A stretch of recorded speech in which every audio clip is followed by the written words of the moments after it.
It is true that ancient civilizations always venerated the sun. The chief god in most pantheons is the sun god. However, Zeitgeist implies here that Jesus, the only begotten Son of God, is an outgrowth of God's Son, S-U-N. God's Son, S-O-N, and Son, S-U-N, are homophones. But this argument cannot be made in other languages, so the point is invalid.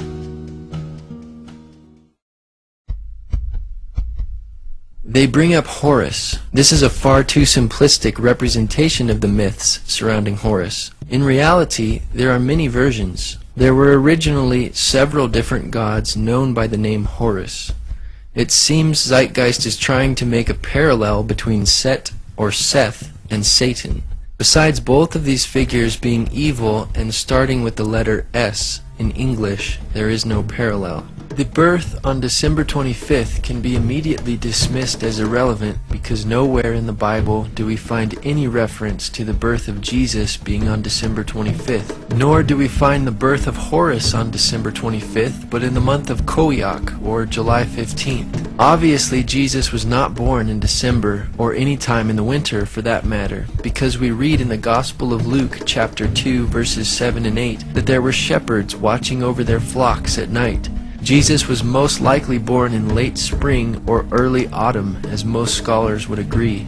This date of December 25th was chosen about 300 years after the origins of Christianity in AD 354 by Roman Bishop Liberius of the Roman Catholic Church, based upon pagan thought and coinciding with the pagan sun god worship observance of the winter solstice and the Roman traditions of Saturnalia, rather than on biblical truth. This is why many Christians do not celebrate Christmas, because it is irrelevant to the Bible and rooted in pagan practice. Regarding Isis being known as Isis Mary, there is no scholarly information to substantiate this claim. There is also no evidence that Isis was a virgin in the myth. Translated from the Hymn of Osiris, the myth distinctly says Isis drew from him his essence. Various Egyptian scholars state very clearly that Isis was not a virgin when she gave birth to Horus, as Mary was when she gave birth to Jesus. For example, Richard Wilkinson, author of Complete Gods and Goddesses of Ancient Egypt, states, "Through her magic, Isis became pregnant by him, eventually giving birth to their child, Horus." As for the star in the east claim, there is no such myth in the story of Horus. There is no evidence in Egyptian astrotheology that they assigned the alignment of Sirius, the star in the east, to signify the birth of Horus. Neither is there any mention of any kings of any number. Even if Zeitgeist was right about this claim, it is irrelevant, because the Bible does not number the men that came to Jesus' birth, nor were they kings, they were magi, or wise men. Horus becoming a teacher at age 12 is nowhere to be found in the accounts of Horus. There is a form known as Horus the Child, but he wasn't a prodigal teacher. He was kept hidden away in the papyrus marshes by his mother until he was ready to be ruler of Egypt. In addition, no bibliographic material suggests Horus had a ministry, much less at the age of 30, nor was he baptized by Anub. The character Anub, which is also known as Anubis or Anpu, means royal child and is usually depicted as a jackal-headed or wild dog-headed man. Anubis was the lord of embalming, and through this is connected with incense and perfumery, but not baptism. Neither are there any statements to the effect that Horus had 12 disciples. Mention of Horus's followers are in the translation of the Liturgy of Funeral Offerings, the 4th ceremony. Actually, Horus had 4 followers called Hiru Shemsu. There is another reference to a group of 16 followers of Horus known as Mesnui, or blacksmiths. While 16 minus 4 is 12, this cannot be the intention of Zeitgeist. The total number of followers here is 20, not 12. In regard to performing miracles, there was some magic associated with Horus, but this is with Horus the Child, not with Horus the Elder or his adult forms. Horus on the crocodiles was a common manifestation of the importance of Horus in healing ritual. The power of this healing seems to come from his mother, Isis, who is indeed the goddess of immense magical power. It is not unusual, though, to find reference to miracles in reading any ancient or modern-day literature. Nevertheless, we do not find one miracle that Jesus did in the Horus story. Horus did not walk on water, as the narrator claimed, but was thrown into the water. There is also no evidence for these names of Horus in the mythical accounts. He was known as other titles, however. Horus the child was known by magical titles such as Horus on the crocodiles. Horus, as son of Isis and Osiris, was known as pillar of his mother, savior of his father, and Horus as a sun god was also known as lord of the sky, god of the east, Horus of the horizon, and later associated with Ra. In the 4th dynasty, the king, the living god, may have been one of the greatest gods as well. But by the 5th dynasty, the supremacy of the cult of Ra, the sun god, was accepted even by the kings. The Horus king was now also son of Ra, not the son of God. None of the titles for Horus listed in Zeitgeist are recognized by any Egyptologist. Horus was not crucified, buried for 3 days, or resurrected for that matter. In some versions, Horus had one or both of his eyes injured, but he was not killed, and it was his father Osiris who was killed, dismembered, reconstituted, and revived by Isis, his magical mother. Furthermore, death by crucifixion was not invented until long after the origins of the myths of Horus. From the earliest times, the god was depicted as a bird or falcon whose eyes are the sun and the moon, and whose breath is the cooling north wind manifested in different birds and species. Does this look like Jesus? Again, there is no primary Egyptian records prior to the New Testament to support the resemblances of Jesus and Horus. Next is Attis. Concerning the virgin birth claim, the Olympian gods, or Zeus, cut off the male organ and cast it away. There grew up from it an almond tree, and when its fruit was ripe, Nana picked an almond and laid it in her bosom. The almond disappeared, and she became pregnant. Nana abandoned the baby Attis. This is hardly a parallel to the biblical claim, but a desperate exaggeration. Again, December 25th is irrelevant. After Attis was tended by a he-goat, Attis fell in love and was not crucified, but castrated himself under a pine tree, which in no sense can be seen as death by crucifixion on a tree or a cross. Then Cybele restored Attis to life. Many critics refer to this as the resurrection of Attis, though there is no mention of a tomb or a 3-day period. Additionally, apologetics author Charlie Campbell states, the alleged resurrection of Attis isn't even mentioned until after 150 AD, long after the time of Jesus. Furthermore, Dr. Walter Burkert, a Greek religion scholar and author, stated, there is no evidence for a resurrected Attis. Even Osiris remains with the dead. As the Princeton theologian J. Gresham Machen points out, the myth contains no account of a resurrection.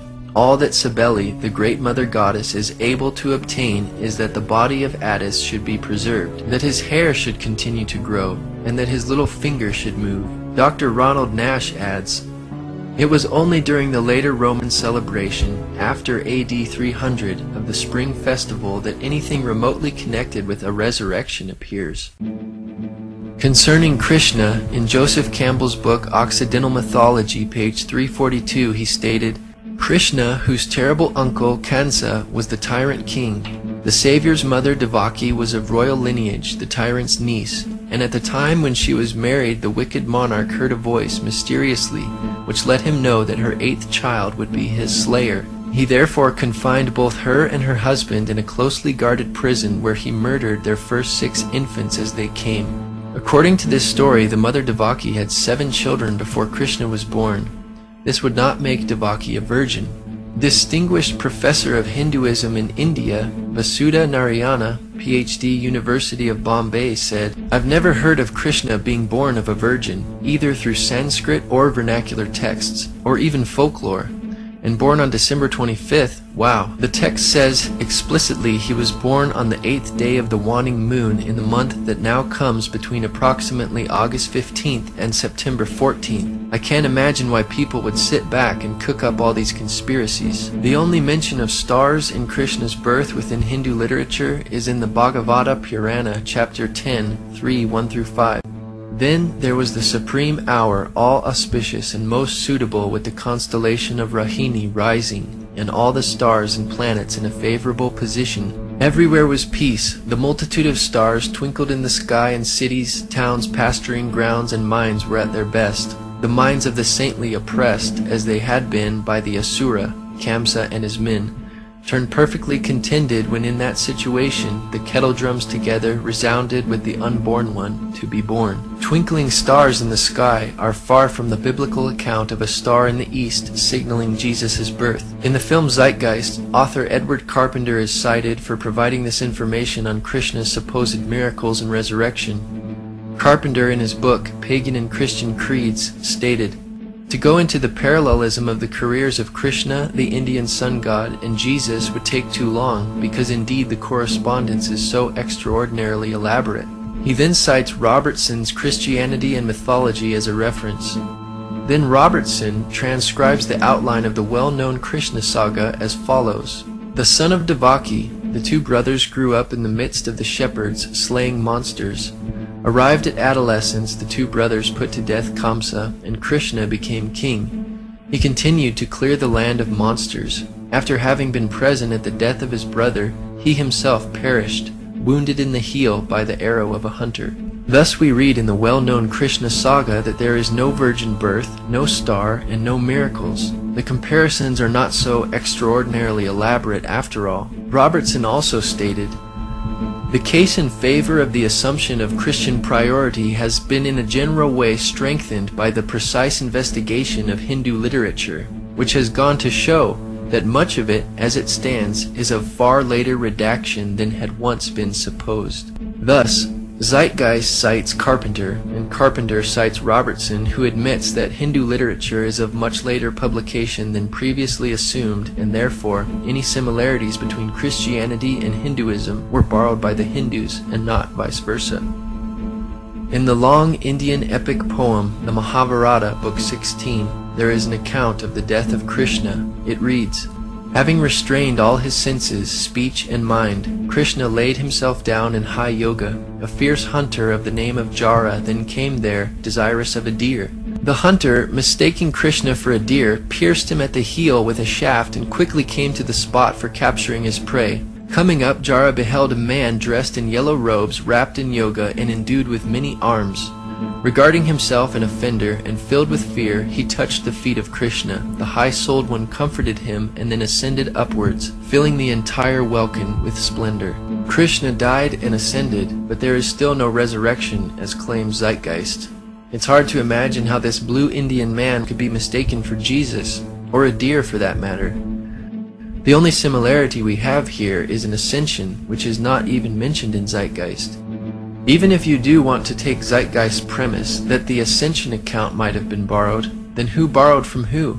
The earliest testimony for the complete text of the Mahabharata dates to the 1st century AD by the Greek sophist Dion Chrysostom. The available accounts of Dionysus' birth indicate that Dionysus was not born of a virgin. In the best-known myth, Dionysus was born through an affair between Zeus and a princess. In another version, Zeus mated with his daughter Persephone, and she bore Dionysus. Dr. Edwin Yamauchi, professor of history at Miami University, confirms there is no evidence of a virgin birth for Dionysus. As the story goes, Zeus, disguised as a human, fell in love with the princess Semele, the daughter of Cadmus, and she became pregnant. Also, not only is December 25th irrelevant to Jesus' birth, there is also no reference to Dionysus being born on December 25th in any scholarly literature. Even some of Zeitgeist's sources, Timothy Freke and Peter Gandy, note that Dionysus' birth was celebrated on January 6th by some in Alexandria, which makes it of no relevance for copycat claims. Indeed, Dionysus was a traveling teacher. At any rate, this is a vague similarity that could be found in most ancient and modern literature concerning any figure with a message to share with others. But there are differences as well. Dionysus wandered the world accompanied with wild women, flushed with wine, shoulders draped with fawn skin, whereas Jesus traveled the limited area surrounding Jerusalem, providing moral teachings. Though there are accounts of Dionysus filling empty vessels with wine, there is no reference to Dionysus turning water into wine, as Zeitgeist claimed. and it is not surprising that Dionysus performed miracles involving wine, since he was the god of wine. One historical study explains, the ancient literature says that there was a spring with clear, sparkling, wine-colored water, very pleasant-tasting water in which the newly born Dionysus was bathed. Also, a spring in the temple flowed with wine.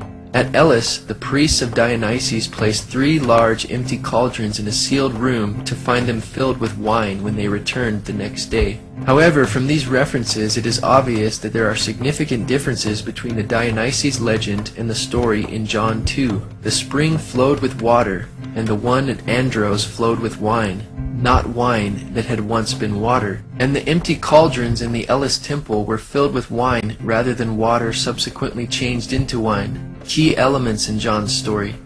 These differences have convinced most scholars that John or his tradition is not dependent on the Dionysus legend for this story. Research professor Dr. Donald A. Carson wrote, older attempts to interpret this sign as a Christianized version of the Dionysus myth or of related stories have largely been abandoned in the light of evidence that the alleged parallels are wholly inadequate.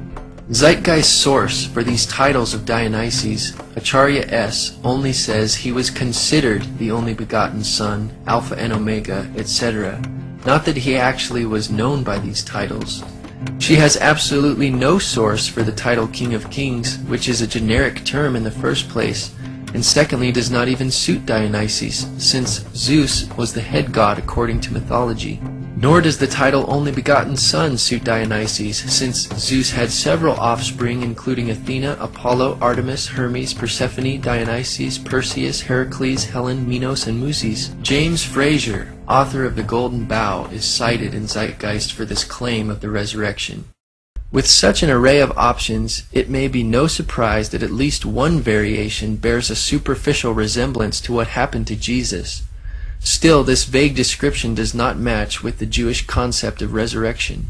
You're going to have to give me a date for the earliest inscription, because Dionysus, I don't know anybody who thinks Dionysus is pre-Christian, not the resurrection portion. Okay, well, all I can tell you is that the myth is that he is torn apart by the Titans, eaten, and he is raised from the dead.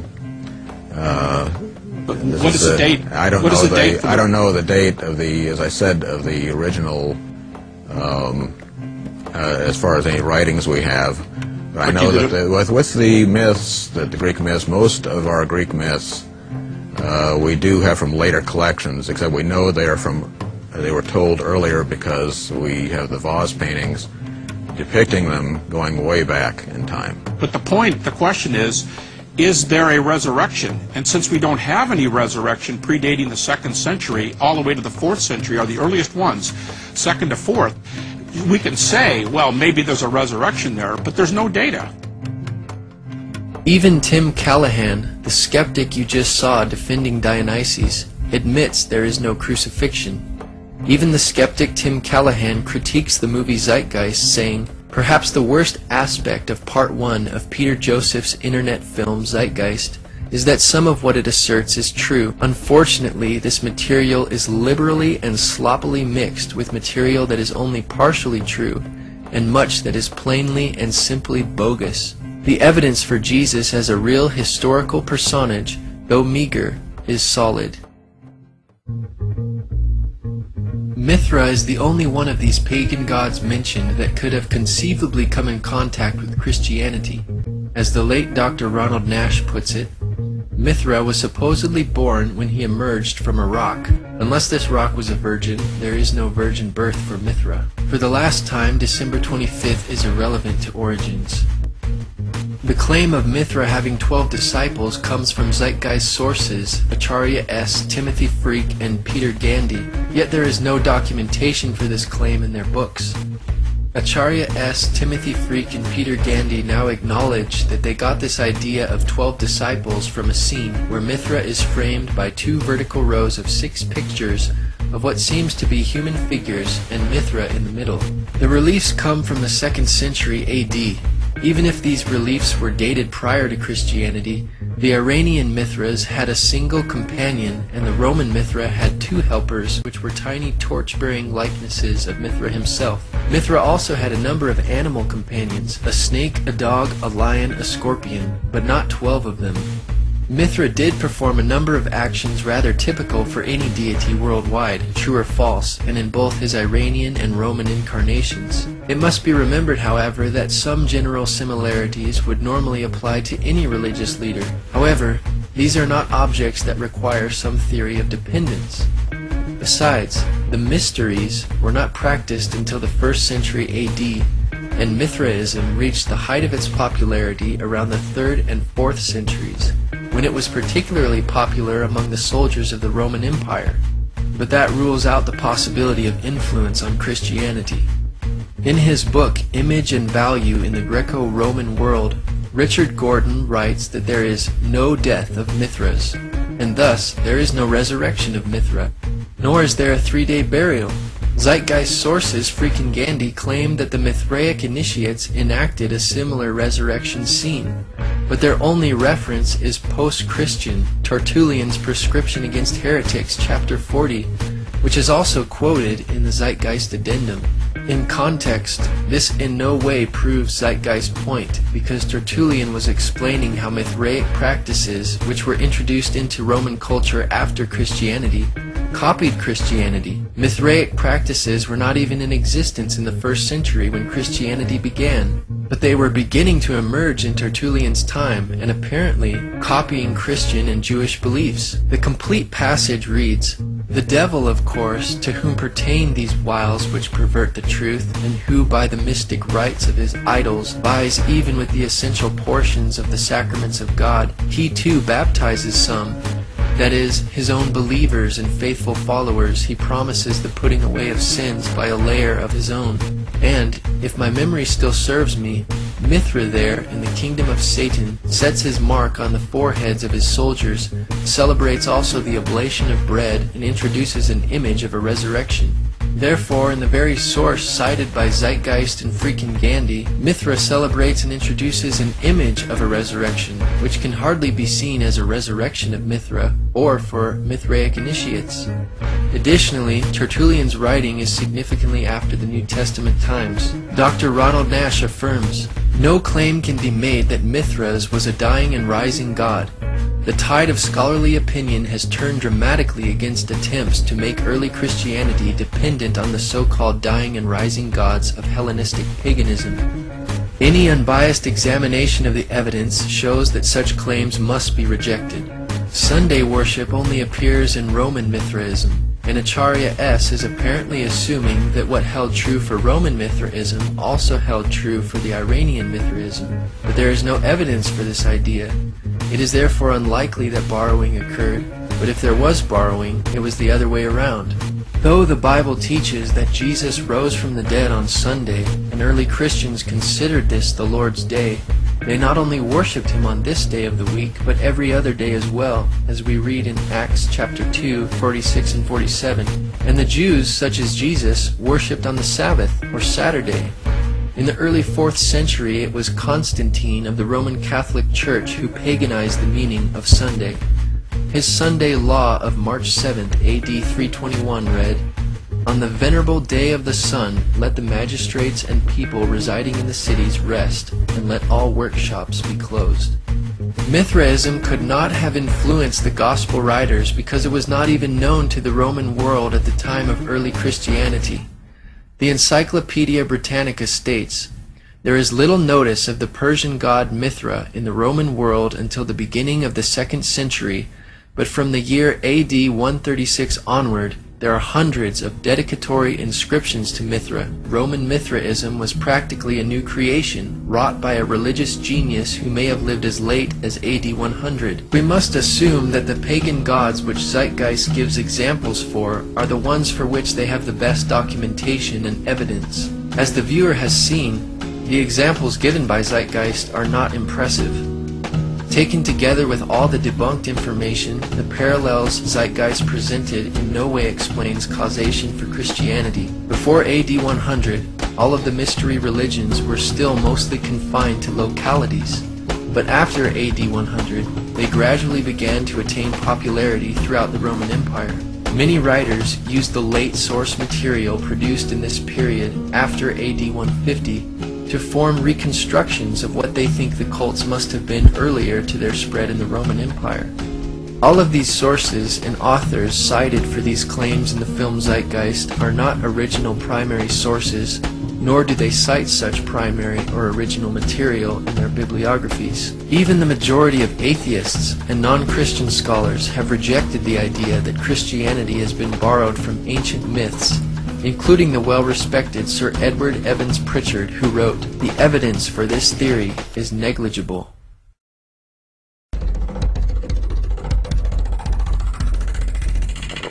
First of all, the birth sequence is completely astrological.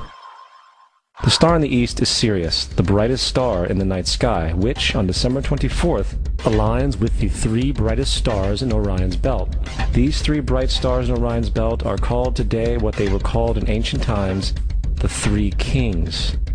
And the Three Kings and the brightest star, Sirius, all point to the place of the sunrise on December 25th. This is why the Three Kings follow the star in the east, in order to locate the sunrise, the birth of the sun. Once again, even if you were to label the three stars in Orion's belt the Three Kings, it would be irrelevant to the Bible, as is December 25th irrelevant.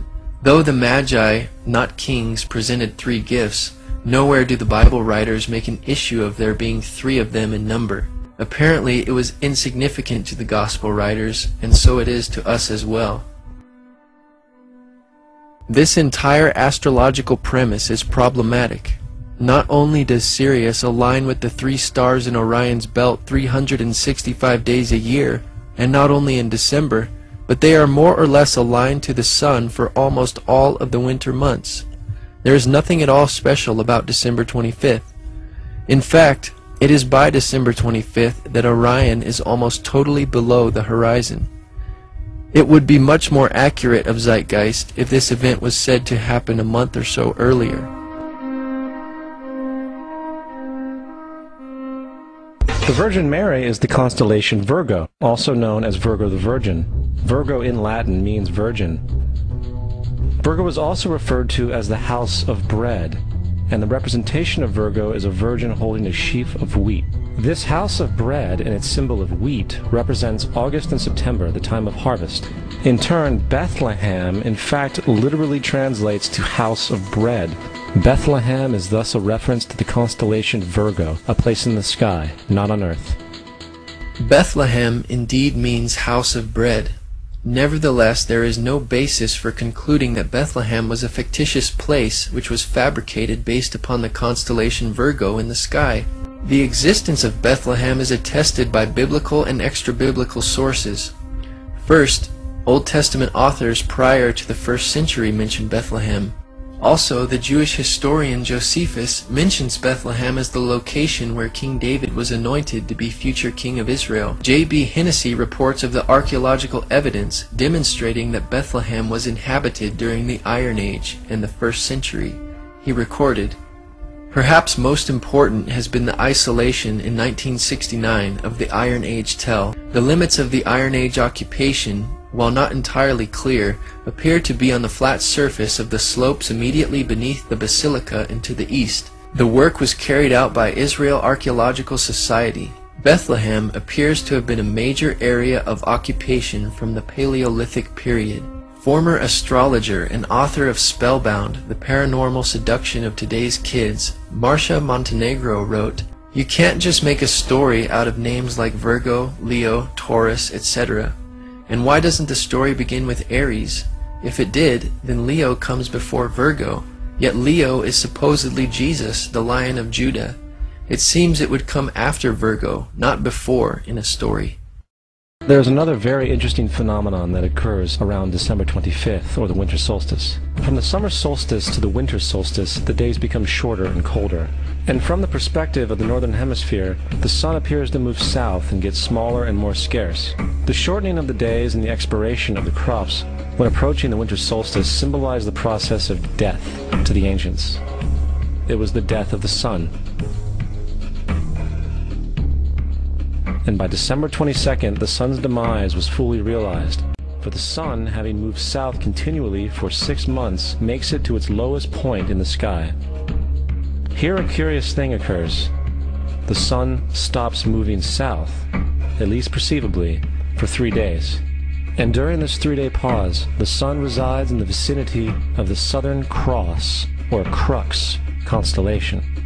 And after this time, on December 25th, the sun moves 1 degree, this time north, foreshadowing longer days, warmth, and spring. Anybody with a simple astrology program can confirm for themselves that during the lifetime of Jesus, or in any other time for that matter, that when the sun rises, it is nowhere near the Southern Cross. The idea that the sun rises in the Southern Cross constellation is ridiculous. Dr. Noel Swerdlow is professor of astronomy and astrophysics at the University of Chicago. He also specialized in the study of the practice of astronomy in antiquity through the 17th century. He states, that crux, the Southern Cross, was not recognized as a separate constellation in antiquity because, as seen from the Mediterranean, it is low on the southern horizon and is surrounded on 3 sides by the stars of Centaurus, which is a large prominent constellation, and the 4 bright stars of Crux are included as stars of Centaurus in Ptolemy's star catalog. It is only when you go farther to the south, so that the Crux is higher in the southern sky, that it becomes prominent as a group of stars by itself, so its recognition had to wait until the southern voyages of the 16th century. Thus, the Southern Cross was not even discovered or recognized until the 16th century, long after the 1st century writers of the New Testament.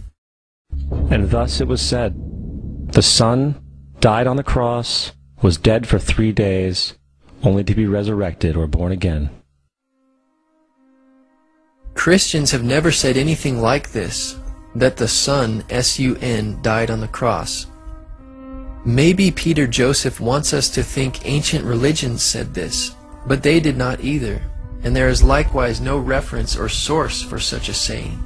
Now, probably the most obvious of all the astrological symbolism around Jesus regards the 12 disciples. They are simply the 12 constellations of the zodiac, which Jesus, being the sun, travels about with. The source for this claim is author and skeptic Acharya S., who alleges the sun's followers or disciples are the 12 signs of the zodiac through which the sun must pass.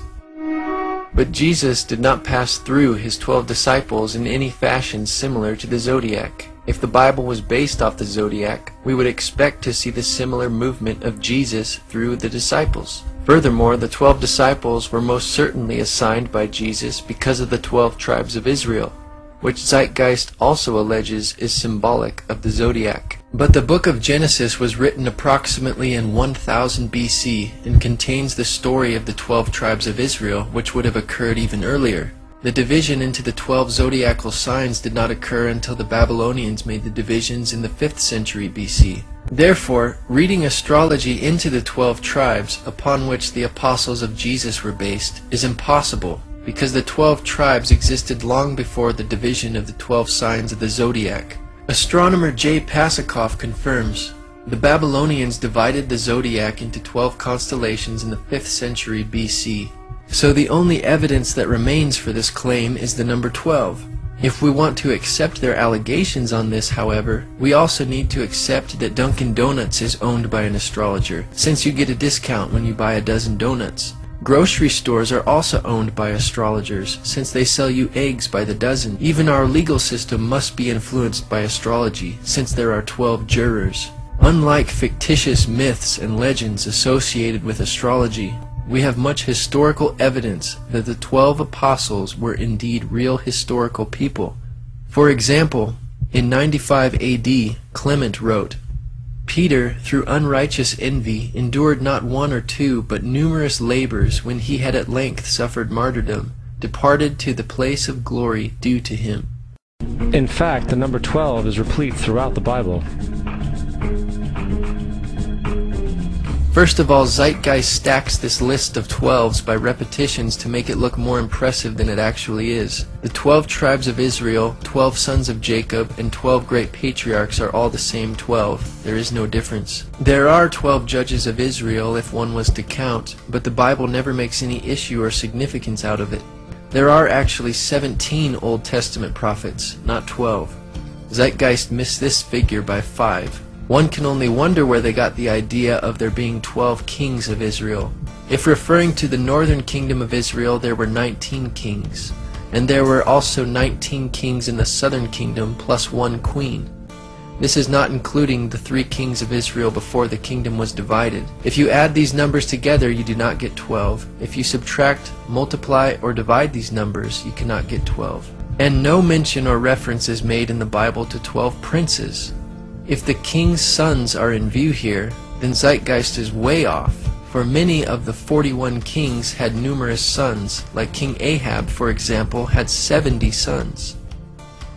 Coming back to the cross of the zodiac, the figurative life of the sun, this was not just an artistic expression or tool to track the sun's movement. It was also a pagan spiritual symbol, the shorthand of which looked like this. This is not a symbol of Christianity. It is a pagan adaptation of the cross of the zodiac.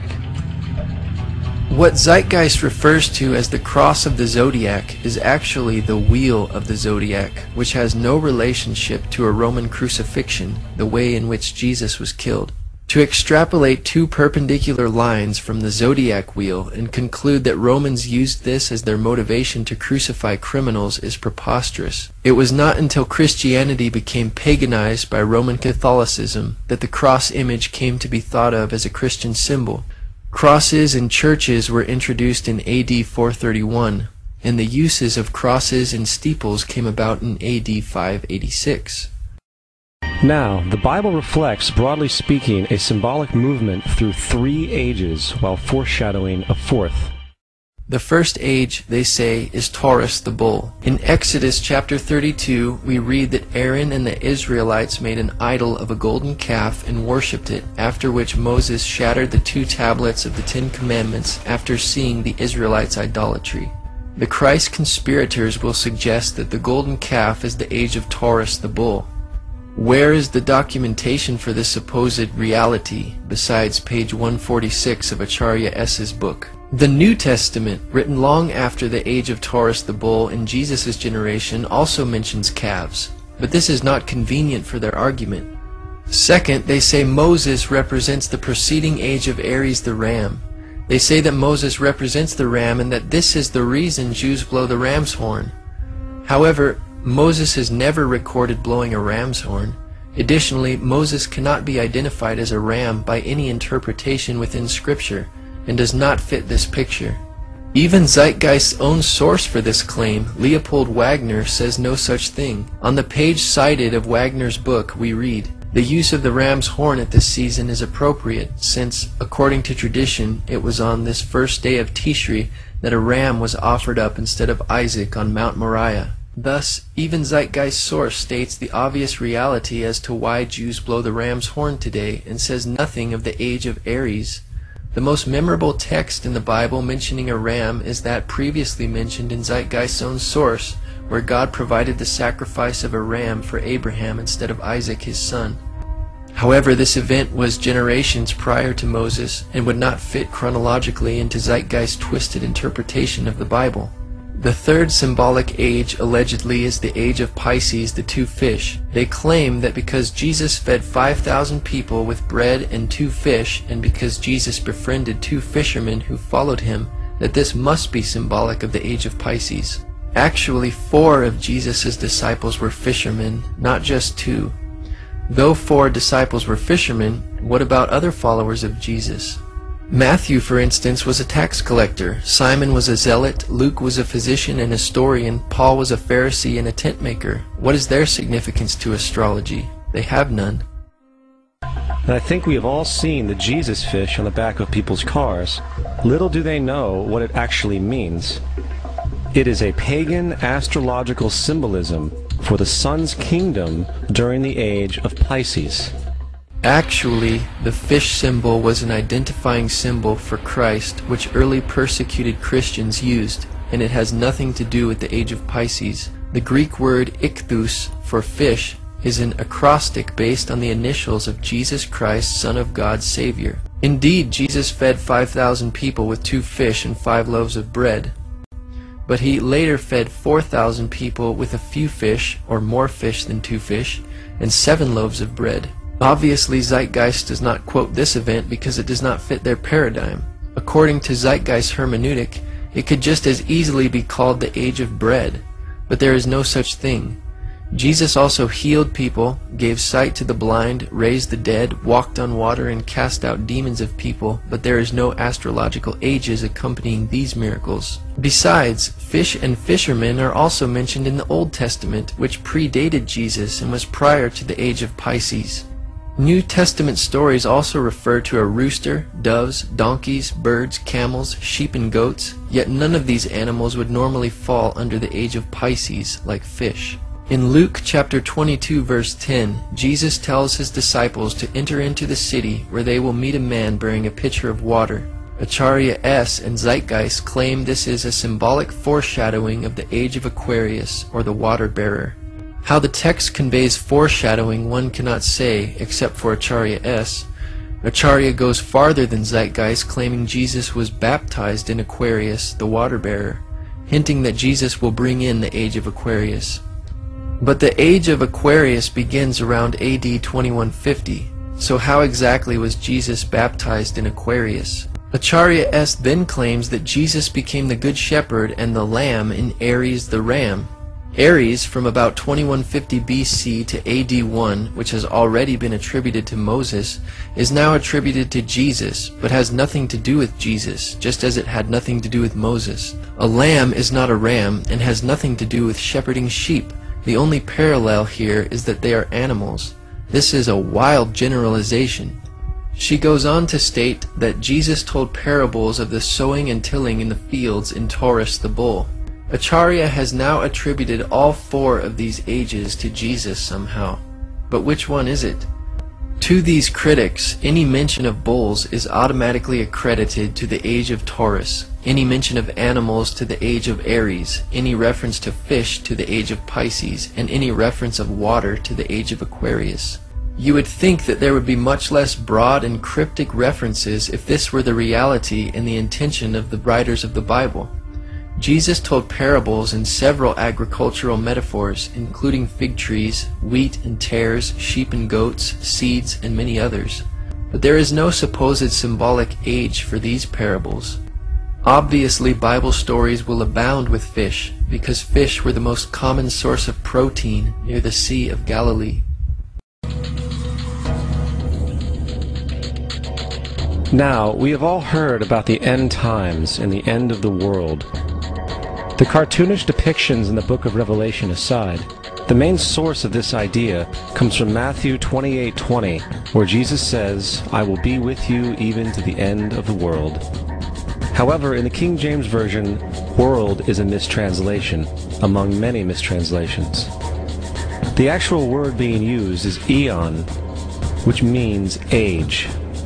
I will be with you even to the end of the age, which is true, as Jesus' solar Piscean personification will end when the sun enters the age of Aquarius. The entire concept of end times and the end of the world is a misinterpreted astrological allegory. Let's tell that to the approximately 100 million people in America who believe the end of the world is coming. Peter Joseph alleges that the main source for the Christian idea of the end of the world comes from Matthew 28:20. But this passage has nothing to do with Christian views of the end of the world. Rather, a complete thematic treatment of the passages concerning the end of the world make up most Christian views, which, for the most part, agree that Jesus will return as a thief in the night in flaming fire, taking vengeance on those that don't know God, and the earth will be burned up. Indeed, the word world in the King James Bible is translated to aeon in the Greek, or age. This word means forever, an unbroken age, perpetuity of time or eternity. Jesus was not referring to any astrological age like Aquarius or Pisces. He was referring to the end of the world, or the end of the times as we know it. The Greek word aeon was used again by Jesus in reference to the end of the world when he said, "The harvest is the end of the world," or aeon, and the reapers are the angels. In Luke chapter 1 verse 70, Jesus refers to God's holy prophets which have been since the world, or aeon, began. God's prophets, such as Moses, did not live in the astrological age of Pisces as Jesus, yet Jesus includes them in this passage. It is obvious Jesus is not referring to an astrological age here. Paul stated in Romans 12:2, "Do not be conformed to this world, or aeon, but be transformed by the renewing of your mind." Again, he is referring to time since the world began until it ends. The Bible also says, "The world," or aeon, "passes away, and the lust thereof, but he that does the will of God abides forever." The amount of time it takes for the procession to go through all 12 signs is roughly 25,765 years. This is also called the Great Year, and ancient societies were very aware of this. The narrator, Peter Joseph, makes sure to say that ancient societies were very aware of this, because Zeitgeist's whole premise and theory is dependent upon the ancients acknowledging the astronomical concept to which they refer. However, modern astrological beliefs are not identical to the ancient astrological beliefs, and Zeitgeist's argument regarding the various astrological ages is irrelevant.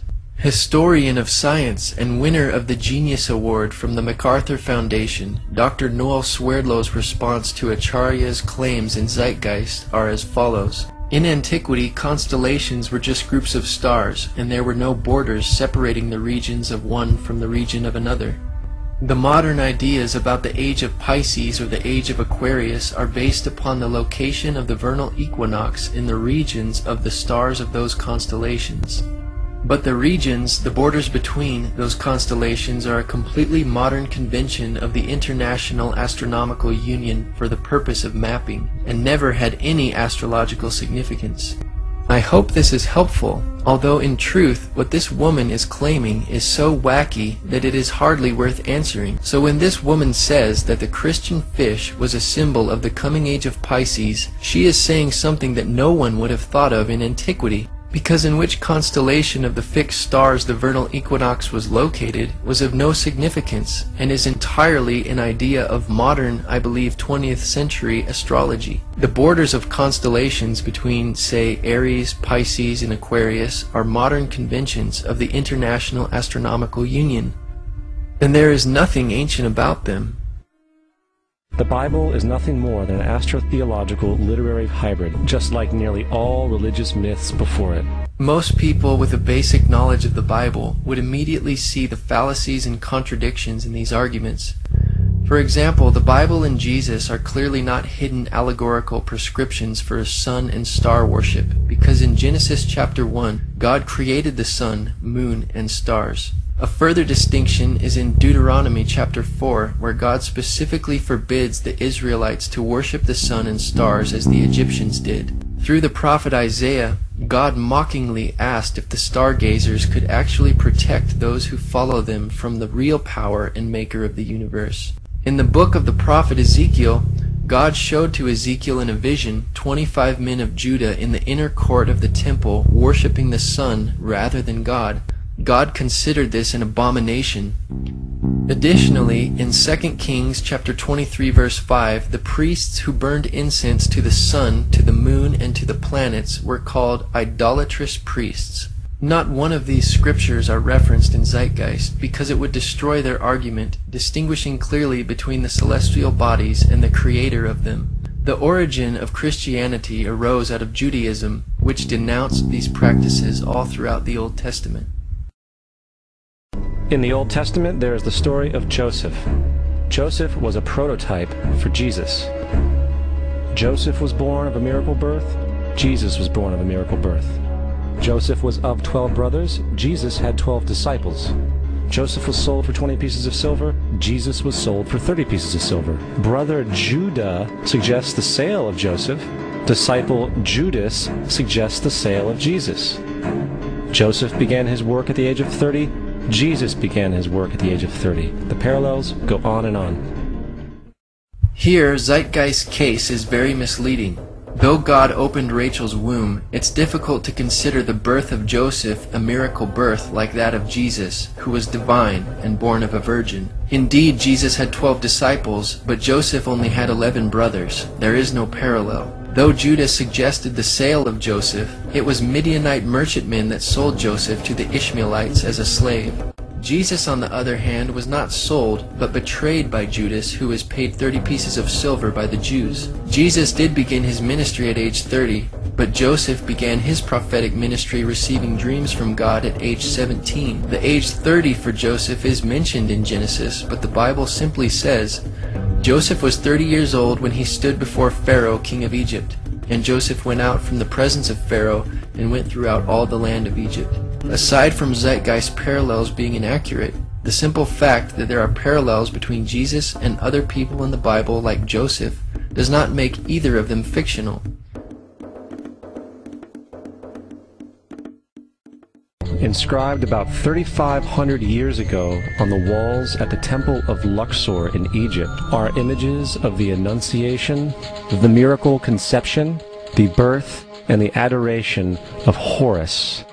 The images begin with Thoth announcing to the virgin Isis that she will conceive Horus, then Neph, the Holy Ghost, impregnating the virgin, and then the virgin birth and the adoration. This is exactly the story of Jesus' miracle conception. This is taken directly out of the pages of The Christ Conspiracy by Acharya S. However, Richard C. Carrier responded, "Since I am an atheist, and since I have formal experience in ancient history, the following should hold some authority with skeptics. The Luxor inscription does not depict impregnation by a spirit, but involves very real sex, and the woman involved is the mythical queen of Egypt in an archetypal sense, not Isis per se. Several things are very clear from the written narrative. The adoration scene only involves important state officials, not kings or magi. Understanding their background and cultural and historical context is helpful and necessary, but it doesn't lead to any plagiaristic scandal of the sort Acharya S. wants there to be." In regard to the inscription and Zeitgeist interpretation, researcher Keith Thompson contacted John Baines, professor of Egyptology at Oxford University, who stated, "The reliefs you mentioned show the conception and birth of the future king after the creator god. Amun-Ra has taken on the form of the existing king to impregnate the queen. There are links, but they are very far apart.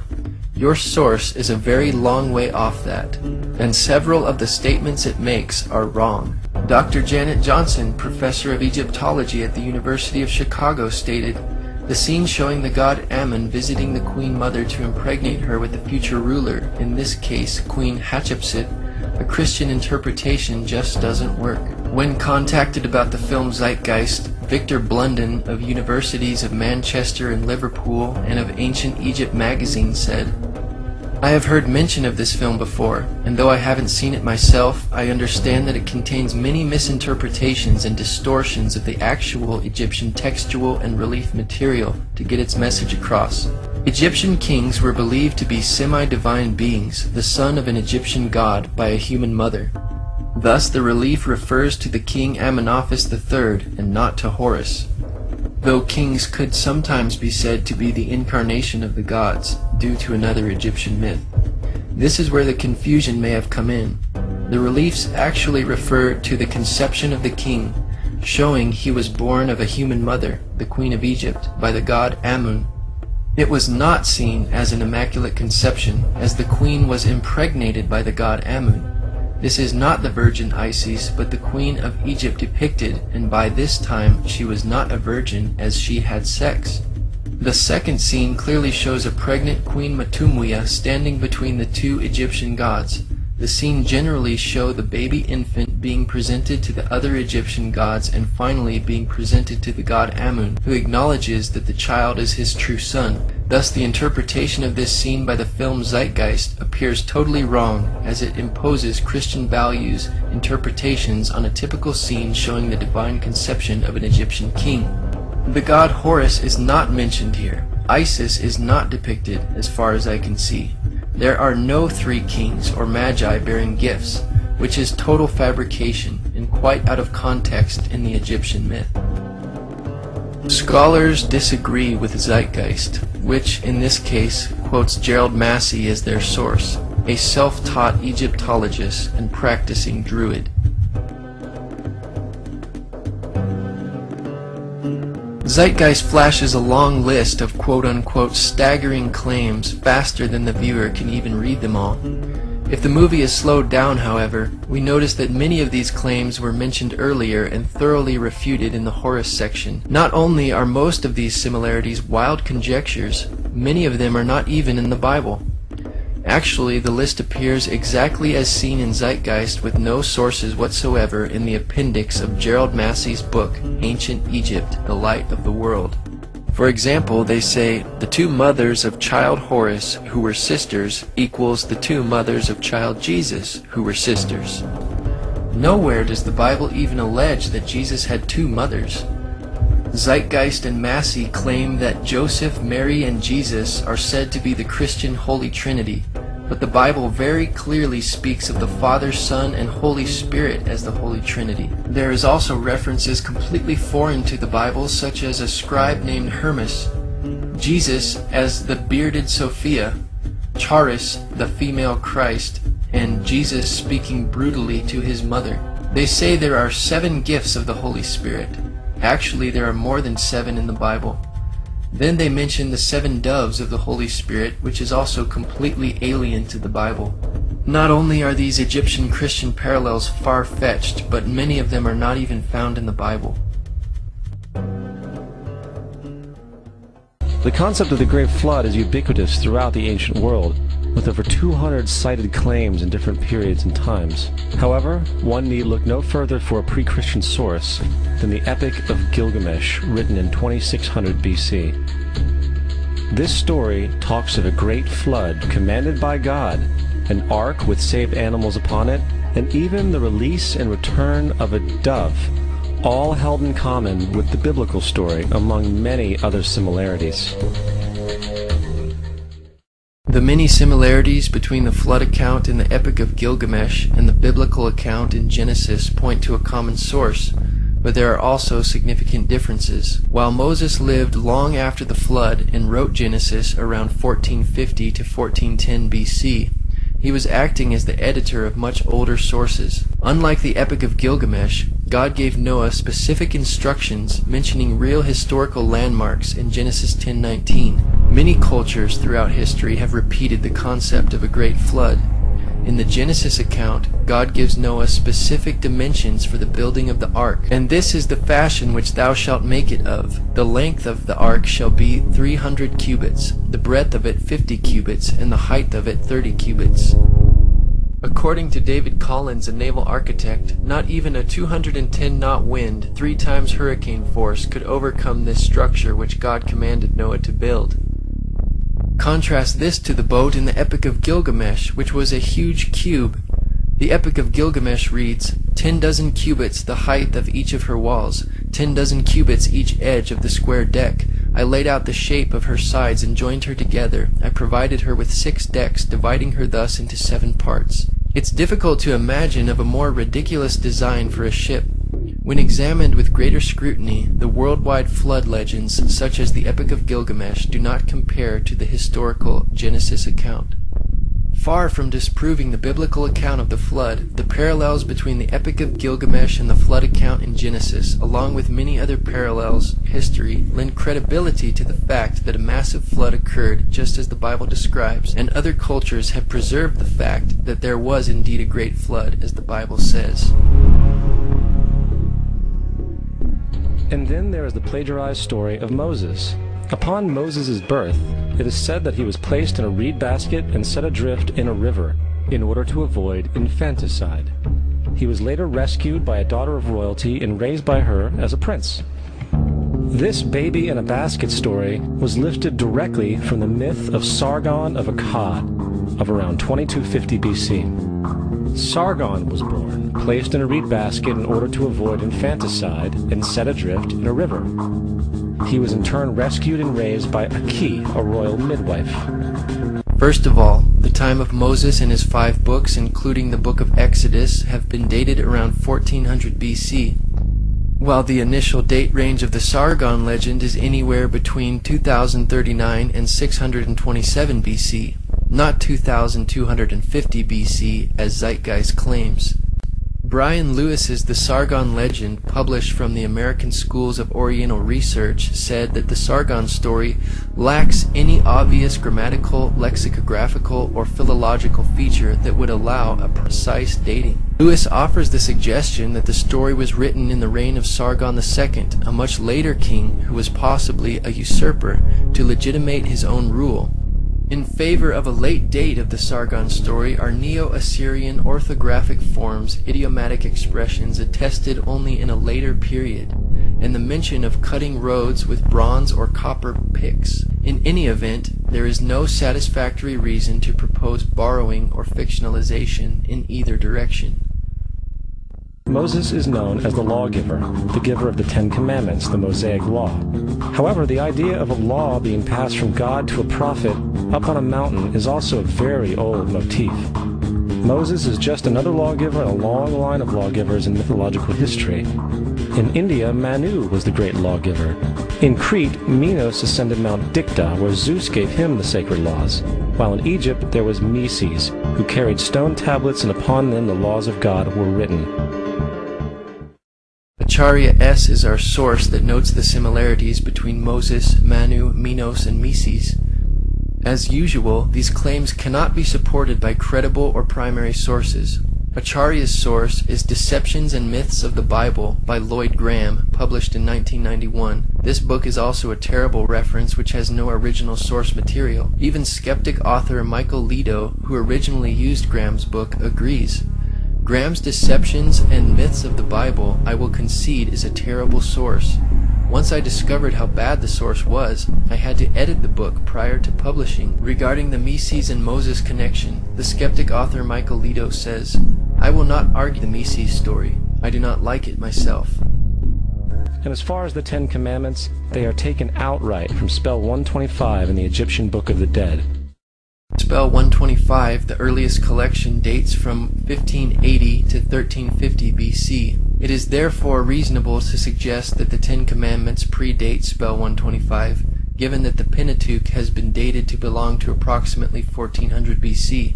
However, plagiarism cannot be proven in either direction. Perhaps it would be more relevant to note the major differences between the two. The 10 Commandments represent a concise, positive instruction from God to man, and the life he should lead. Spell 125 represents a countless disarray of negative protests by the already dead. Throughout history, ancient civilizations have defined right and wrong, good and evil. Nevertheless, all modern and ancient societies have maintained some standard of law or code of which there is much overlap and similarities between variations throughout history. As the Apostle Paul wrote, For when the Gentiles, which do not have the law, do by nature the things contained in the law, these, not having the law, are a law to themselves, which show the work of the law written in their hearts, their conscience also bearing witness, and their thoughts the meanwhile accusing or else excusing one another. Justin Martyr, one of the first Christian historians and defenders, as far as he was concerned, the devil did it. The devil had the foresight to come before Christ and create his characteristics in the pagan world. Justin Martyr, the early Christian defender, was raised in a pagan home and was familiar with Greek philosophy.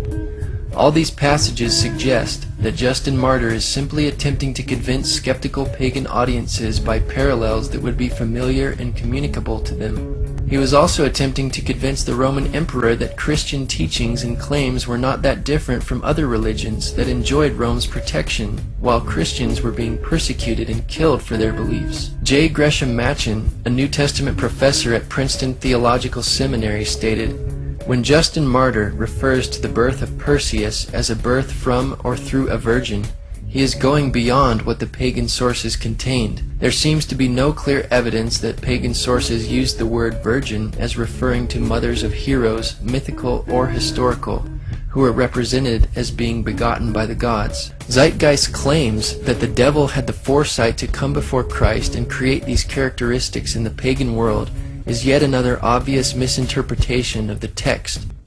Justin Martyr wrote, "From what has been already said, you can understand how the devils, in imitation of what was said by Moses, asserted that Proserpine was the daughter of Jupiter, and instigated the people to set up an image of her under the name of Korah. For as we wrote above, Moses said, 'In the beginning God made the heaven and the earth, and the earth was without form and unfurnished, and the Spirit of God moved upon the face of the waters.' In imitation, therefore, of what is here said of the Spirit of God moving on the waters, they said that Proserpine, or Coral, was the daughter of Jupiter, and in like manner also they craftily feigned that Minerva was the daughter of Jupiter, not by sexual union, but, knowing that God conceived and made the world by the Word, they say that Minerva is the first conception, which we consider to be very absurd, bringing forward the form of the conception in a female shape. Hence, Justin did not argue that demons or the devil copied Christian beliefs beforehand, as Zeitgeist claims. Rather, they copied the older Jewish beliefs and prophecies about Jesus found in the Old Testament. In another place, Justin says, "And these things were said both among the Greeks and among all nations, where they, the demons, heard the prophets foretelling that Christ would specially be believed in, but that in hearing what was said by the prophets, they did not accurately understand it, but imitated what was said of our Christ. Like men who are in error, we will make plain." If Zeitgeist wants to cite Justin Martyr as an historical reference, it cannot be denied that Justin knew these parallels were hardly parallels at all, because he affirms that the greatest distinction of Jesus, his crucifixion, was not copied by the pagan myths, as Zeitgeist alleges. He said, "But in no instance, not even in any of those called sons of Jupiter, Zeus, did they imitate the being crucified. For it was not understood by them, all the things said of it having been put symbolically." Justin also notes that no proof is offered for the Greek gods, because they were mythical, but Jesus was a historical person. He says, "But those who hand down the myths which the poets have made, adduce no proof to the youths who learn them, and we proceed to demonstrate that they have been uttered by the influence of the wicked demons, to deceive and lead astray the human race." Furthermore, is there any non-biblical historical evidence of any person living with the name Jesus, the son of Mary, who traveled about with 12 followers, healing people and the like? There are numerous historians who lived in and around the Mediterranean, either during or soon after the assumed life of Jesus. How many of these historians document this figure? Not one. However, to be fair, that doesn't mean defenders of the historical Jesus haven't claimed the contrary. 4 historians are typically referenced to justify Jesus' existence. Pliny the Younger, Suetonius, and Tacitus are the first 3. Unlike these mythical deities, the documentation for a historical Jesus is actually more compelling than the documentation for other ancient figures like Confucius and Buddha. Peter Joseph makes several false statements here. First of all, none of these historians mentioned were defenders of the historical Jesus. They were secular or non-Christian sources. In consideration of the lack of attention paid by the ancient Greco-Roman world to the humble beginnings of Christianity and Jesus being a Jewish figure in a remote location on the eastern frontier of the Roman Empire, and was therefore of little interest to the Roman historians writing Roman literature, there is a considerable amount of historical evidence that confirms his existence. There are not just 4 historical references for Jesus' existence, as Zeitgeist boldly alleges, but in fact, 42 authors mention Jesus within 150 years of his life. On the contrary, only 10 authors mention Tiberius Caesar, the Roman emperor during Jesus' ministry within 150 years of his life. If liberal scholars applied the same arbitrary standard of rejection of historical evidence to other ancient historical personages besides Jesus, such as Julius Caesar or Alexander the Great, they would be forced to reject all history as myth. It is for this reason the brilliant historian F.F. Bruce wrote, "The historicity of Christ is as axiomatic for an unbiased historian as the historicity of Julius Caesar." Tacitus was governor of Asia in AD 112 and was known as the greatest historian of ancient Rome. In his Annals of Imperial Rome, Tacitus wrote about Emperor Nero's persecution of the Christians. He says, "To suppress therefore the common rumor, Nero procured others to be accused, and inflicted exquisite punishments upon those people who were in abhorrence for their crimes, and were commonly known as Christians. They had their denomination from Christus, Christ, who in the reign of Tiberius was put to death as a criminal by the procurator Pontius Pilate. This pernicious superstition, though checked for a while, broke out again and spread not only over Judea, the source of this evil, but reached the city Rome also." Each one of their entries consists of only a few sentences at best, and only referred to Christus or the Christ, which in fact is not a name but a title. It means the Anointed One. Zeitgeist disregards Tacitus's reference to Jesus based on the title Christus. But how many Christs were there who were crucified under Pontius Pilate? This witness directly corresponds to the gospel record of Jesus. Christus was Greek for Christ. These historical accounts do not only refer to Christ, as Zeitgeist alleges, but give us much more information, which also concludes that the Christus in view must be Jesus. For example, such historical documents confirm that Jesus was executed as a criminal under the authority of Pontius Pilate, who ruled Judea and under the reign of Emperor Tiberius. History provides proof that the Christians who began in Judea spread through the Roman Empire and suffered great persecution for their faith, and that these Christians derived their worship and religion from the person known as Christ, or the Messiah. All of these details parallel the gospel accounts, validating that Jesus is in view here. Suetonius was the official historian during the reign of both Emperor Trajan and Adrian. Speaking of the Emperor Claudius, who ruled from AD 41 to 54, he wrote, "He banished the Jews from Rome, who were continually making disturbances, Chrestus being their leader." The name Chrestus is another spelling for the name Christ or Christus. This statement from Suetonius also confirms the passage in the Bible within the book of Acts chapter 18 about the exiling of the Jews from Rome during the reign of Claudius. Suetonius also recounts that punishment by Nero was inflicted on the Christians, a class of men given to a new mischievous superstition. Suetonius confirms that Christians were suffering and dying for their conviction that Jesus had lived, died, and risen from the dead.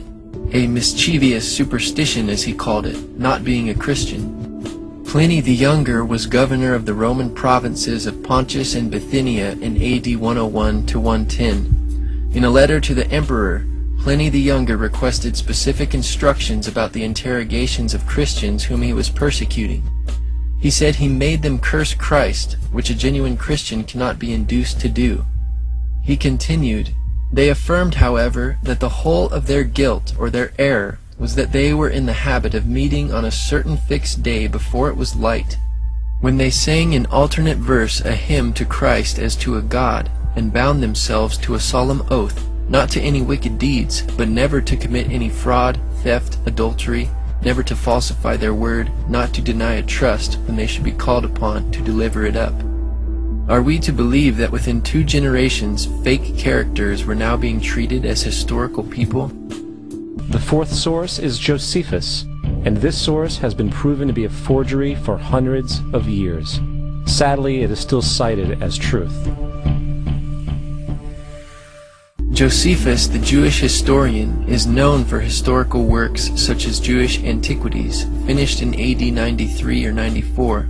One passage reads, "Now there was about this time Jesus, a wise man, if it be lawful to call him a man, for he was a doer of wonderful works, a teacher of such men as received the truth with pleasure. He drew over to him both many of the Jews and many of the Gentiles.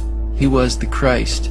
And when Pilate, at the suggestion of the principal men among us, had condemned him to the cross, those that loved him at the first did not forsake him, for he appeared to them alive again the 3rd day, as the divine prophets had foretold these and 10,000 other wonderful things concerning him. And the tribe of Christians so named from him are not extinct at this day." This is the passage that has raised heated debate among scholars because Josephus, a non-Christian Jew, makes statements about Jesus that an Orthodox Jew would not normally affirm. While some Christian additions may have been obviously foreign to the text, it still contains a great deal of historical truth that Josephus could have easily documented.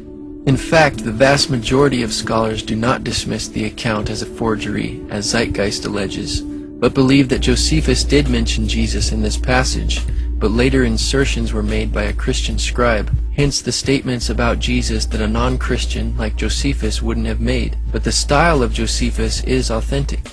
The term wise man, for example, is typical for Josephus's writings. Zeitgeist's accusation that this text is a forgery is an exaggeration.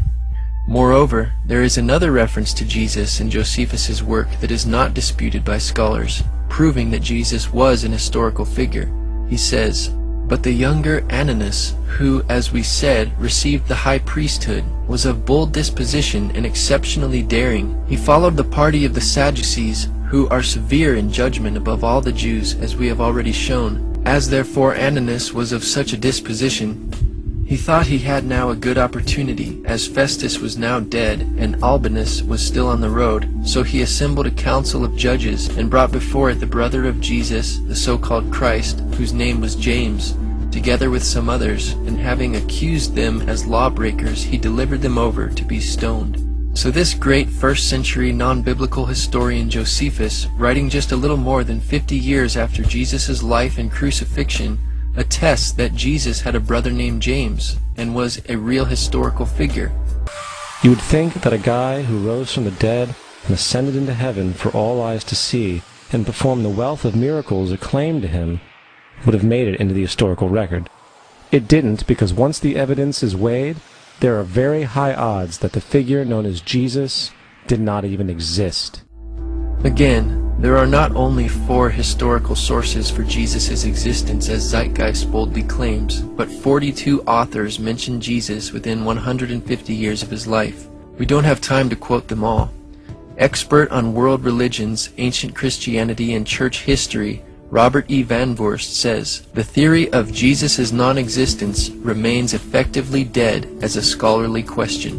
Again, Zeitgeist misinterprets the Bible, saying Jesus ascended into heaven for all eyes to see. The book of Acts chapter 1 describes Jesus' ascension in front of a very small group of people.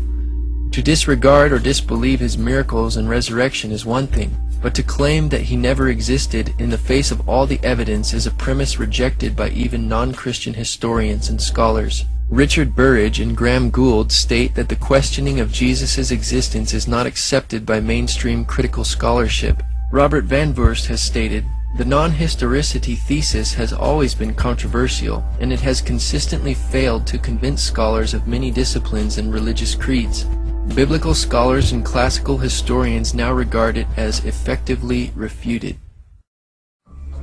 It was the political establishment that sought to historize the Jesus figure for social control. By 325 AD in Rome, Emperor Constantine convened the Council of Nicaea.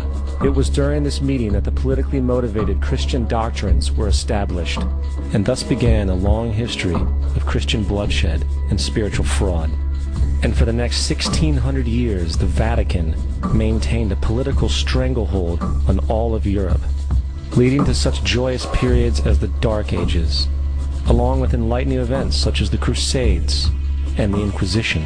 Regarding Constantine, Dr. Ben Witherington III writes, "What then did Emperor Constantine have to do with all of this process? Constantine ruled as Roman Emperor from about AD 313 to 337. The truth of the matter is that he didn't take full control of the empire before 324, or very shortly before the Council of Nicaea.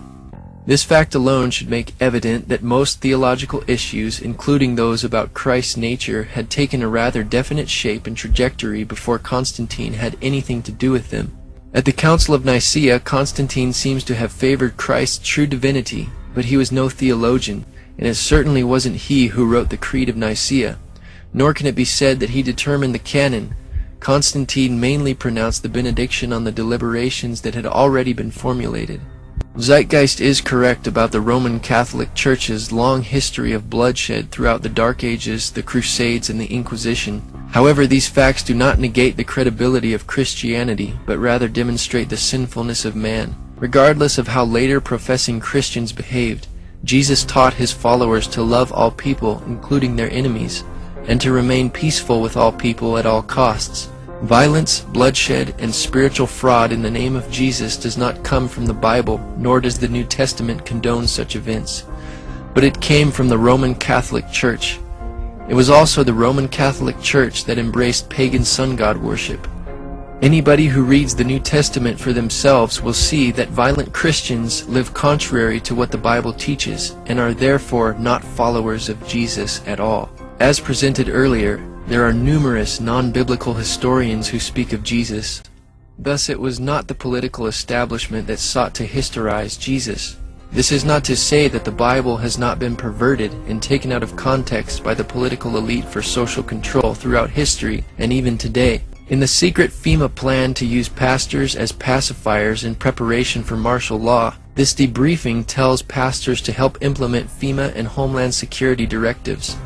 FEMA directors told pastors to preach specific passages to their congregations like Romans 13, the Bible passage often taken out of context by dictators like Hitler to hoodwink Christians into supporting him. While the Bible teaches in Romans 13 and 1 Peter 2 that God has given law enforcement officials of worldly governments the right to enforce penalties of crimes and to go to war against other nations, this is not a Christian duty. The Bible does not teach Christians blind submission to authority, but in many cases to resist the ordained powers in order to obey what God has commanded. If the state's orders are in conflict to Jesus' teachings, including murder, war, idolatry, etc., then resistance to those powers is obedience to God. Zeitgeist's argument is invalid because there are several examples of civil disobedience in the Bible. For example, Daniel chapter 3 documents a few of the Hebrews' unwillingness to compromise the commandments of God in submission to the Babylonian Empire. Exodus chapter 1 speaks of the Hebrew midwives who refused to obey the Egyptian Empire's commands to kill male babies. And Joshua chapter 2 documents the harlot Rahab who housed the Hebrew spies and hid them from the authorities. The book of Acts is full of examples of how the apostles of the early Christian church disobeyed the Jewish authorities in order to preach the gospel. Peter taught to obey God rather than men. Though the Christ myth theory, also known as the Jesus myth, is not original, it is very recent, historically speaking. The antecedents of the theory can be traced directly back to French Enlightenment thinkers Constantin François Volney and Charles François Dupuy in the 1790s. Proponents and authors cited in the Zeitgeist transcript have recently repopularized the theory. The questioning of Jesus' existence is not accepted by mainstream scholarship as stated by Richard Burridge and Graham Gould in their book Jesus Now and Then, page 34. Michael Grant states on page 199 of his book Jesus, an Historian's Review of the Gospels that the Jesus myth thesis fails to satisfy modern critical methodology and is rejected by all but a few scholars. Graham N. Stanton writes, "Today nearly all historians, whether Christians or not, accept that Jesus existed and that the Gospels contain plenty of valuable evidence which has to be weighed and assessed critically. There is general agreement that with the possible exception of Paul, we know far more about Jesus of Nazareth than about any 1st or 2nd century Jewish or pagan religious teacher." James Charlesworth sums it up. "No reputable scholar today questions that a Jew named Jesus, son of Joseph, lived. Most readily admit that we know a considerable amount about his actions and basic teachings." Jonathan Z. Smith, who contributed to the entry Dying and Rising Gods for the Encyclopedia of Religion, said, "The category of dying and rising gods, once a major topic of scholarly investigation, must now be understood to have been largely a misnomer based on imaginative reconstructions and exceedingly late or highly ambiguous texts. The category of dying and rising deities is exceedingly dubious. It has been based largely on Christian interest and tenuous evidence. As such, the category is of more interest to the history of scholarship than to the history of religions." Even liberal scholar Thomas Bosslooper acknowledges, "Contemporary writers invariably use only secondary sources to verify such claims. The scholars whose judgment they accept rarely produced or quoted the primary sources." Yet Zeitgeist and its sources continue to propagate this theory in spite of all the evidence. In part 1 of the film Zeitgeist, nearly 200 sources are cited in the transcript. Yet many of these sources are used more than once, and none of them predate Christianity. For example, D.M. Murdoch, who also goes by the pen name Acharya S., is cited 29 times, and Gerald Massey is cited 30 times. The Bible is cited 22 times, almost always with erroneous conclusions. In fact, when the transcript for this film is examined in further detail, we see that less than 25% of these sources are original. Like the French Enlightenment thinkers, Sir James Frazer, cited 4 times in Zeitgeist, wrote The Golden Bough in 1890 when these mystery religions were still mysteries. It is from his work and others that Gerald Massey and Acharya S. get much of their information. However, Frazer's pioneering work has come under criticism by more recent scholars. When the newly accumulated archaeological and textual evidence is consulted, his ideas are no longer valid. Professor of History at Miami University, Dr. Edwin Yamauchi stated, "On the popular level, Sir James Frazer gathered a mass of parallels in his multi-volume work called The Golden Bough, which was published in 1906. He discussed Osiris of Egypt, Adonis of Syria, Attis of Asia Minor, and Tammuz of Mesopotamia, and concluded that there was a common rising and dying fertility god. Unfortunately, much of his work was based on a misreading of evidence." In 1970, John Allegro, another of Zeitgeist sources, wrote a book entitled The Sacred Mushroom and the Cross. He proposes that the earliest Christians were actually a secret cult group that used hallucinogenic mushrooms and utilized the name Jesus as a code word to avoid letting outsiders know about their secret activities. Allegro was criticized immediately by almost every major historical scholar.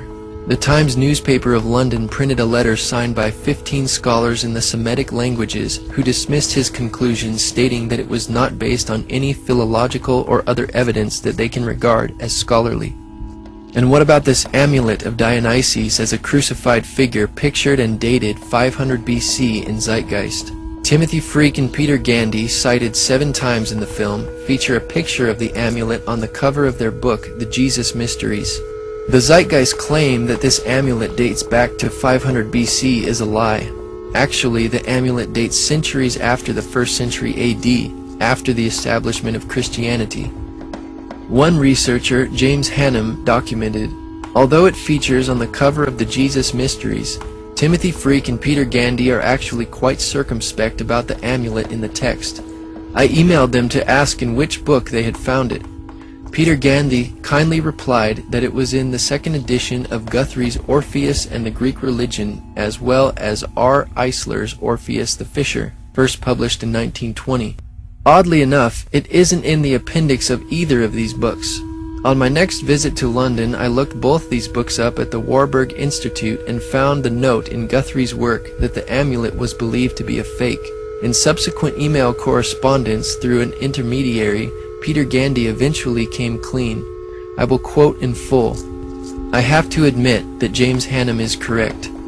Kern's comment is indeed in Guthrie's book. In sum, not only is the amulet shown in the film Zeitgeist and on the cover of the Jesus Mysteries a fake, but at least one author of the book knew it was a fake and kept quiet about it until now. This displays the dishonesty of Zeitgeist's Freak and Gandy, discrediting their researching abilities."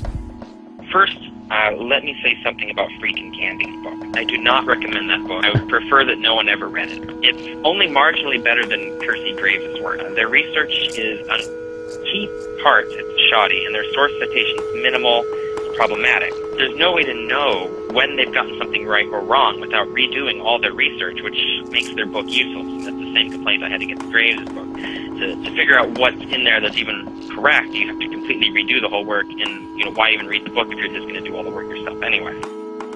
Edward Carpenter is cited 8 times, but is hardly a qualified expert in our current inquiry, but was a socialist poet, philosopher, and early gay activist in the late 1800s. Thomas Doane is cited 19 times in Zeitgeist for his work Bible Myths and Parallels in Other Religions. One researcher responds, "In chapter 28, page 282 of Doane's book, he asserts the things you mention about the parallels between Jesus and Krishna, or Krishna, as he spells it. He gives the appearance of documenting his assertions about Krishna being crucified and resurrected, for example, in extensive footnotes. But when you check out the footnotes, each one refers not to an original document for its basis, but to another chapter in the same book. In the case of the critical for Christian's assertion, The Resurrection, chapter 23, he then documents his statements about Krishna on page 215 in yet another footnote, this time again not to original documents of any kind, but to other scholars' books, Higgins' Anacalypsis and Asiatic Researches. I was able to find the Asiatic Researches and could only find one sentence there in which the author unknown simply referred, almost as a passing thought, to Krishna having died and returned to his heavenly seat. What kind of argument, much less evidence or proof, is that? Clearly, Doan is making wild and imaginative assertions here. Acharya S., author of The Christ Conspiracy, was the consultant for Zeitgeist. However, when one examines Acharya's bibliographical material, it is proven to be a rip-off from the material from earlier authors cited in the Zeitgeist transcript. Some of Acharya's most cited material comes from The World's 16 Crucified Saviors by Kersey Graves. Any allegations of 16 other saviors who all resemble the same characteristics of Jesus is most likely based on this book. However, this book is an unreliable source. Even atheist Richard Carrier criticized, The World's 16 Crucified Saviors is unreliable, but no comprehensive critique exists. Most scholars immediately recognize many of his findings as unsupported and dismiss Graves as useless. After all, a scholar who rarely cites a source isn't useful to have as a reference even if he is right. In response to the lengthy and detailed refutations of Zeitgeist, Acharya S. has recently responded in a short 10-minute internet commercial for her books. We will analyze some of her ideas which have not been previously discussed in this film. Why is the information in Zeitgeist Part 1 not widely known? In the first place, because of blasphemy and heresy laws, in the not-too-distant past, people could lose their jobs, friends, families, or even lives for merely questioning Christian dogma, which caused many people to remain silent on these issues. Here is Acharya's first excuse for not having any evidence for her facts. Yet Acharya does not even present any evidence for her excuse of not having any evidence. The blasphemy and heresy laws to which she refers were imposed by the paganized Roman Catholic Church upon Christians who would not follow the Catholics' perverted religious practices, and the only information that was suppressed by those Catholics was the Bible, because it condemned their actions. Also, much of this information can't be found in English, but it appears in other languages, like Greek, Latin, German, French, Sanskrit, Hebrew, and Egyptian. Unless someone can work in other languages, he or she may never encounter these facts. Now Acharya says the reason you can't validate the things she says is because she got them from other languages, and since we can't understand those languages, she is going to avoid referencing them altogether. Many of these parallels between Christ and other gods and goddesses of the ancient world cannot be found in encyclopedia entries, and these seem to be where most of the debunkers are getting their information from. Now she claims the facts cannot be found in encyclopedias and dictionary entries, yet she cites them. Notice the contradiction here. Acharya is citing the very sources which she claims cannot be used to validate her claims. By her own admission, she is not an expert. And reading encyclopedia entries does not make an expert out of anyone.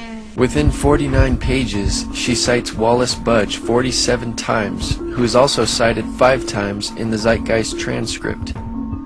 But the unreliability of Budge's work is even recognized by Acharya in the footnote of her companion's guide. She says, I am aware of the debate concerning Dr. Budge's work, a controversy that some have suggested represents a form of rivalry not uncommon in the academic world or in the world at large. I personally have found nothing egregious about his discussion of the Egyptian religion in English, although I cannot vouch for everything in his hieroglyphic dictionaries, for instance, which are considered outdated in their system of transliterations, but which nevertheless appear to be sound overall. Scholars in past eras were less specialized, and they did in fact make these connections within comparative religion, as my research demonstrates. In reality, Acharya's research does not demonstrate or validate these connections.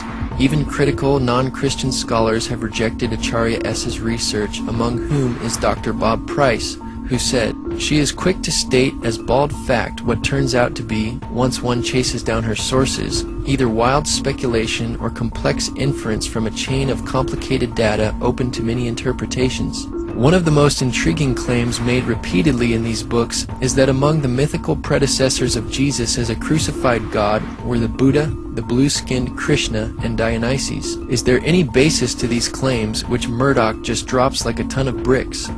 Again, she does not explain where they come from, much less why no available book on Buddha, Krishna, or Dionysus contains a crucifixion account. When Murdoch speaks of the Christ conspiracy, she means it. She really believes the people got together and cooked up early Christianity like a network sitcom. Some of these parallels between Jesus and the other gods represent mysteries, such that these mysteries were not readily recorded. If these mysteries were not written down, then there is no evidence. But somehow Acharya has made a case, despite the lack of evidence. I incorporate many pre-Christian primary sources, as well as the works of scholars highly credentialed in the appropriate fields. Actually, none of these sources predate Christianity. Either primary sources or the works of highly credentialed scholars. For example, the parallels between Christ and the god Attis, who was brought up in Zeitgeist, are discussed by Dr. Andrew T. Fear, a professor of classics and ancient history at the University of Manchester in England.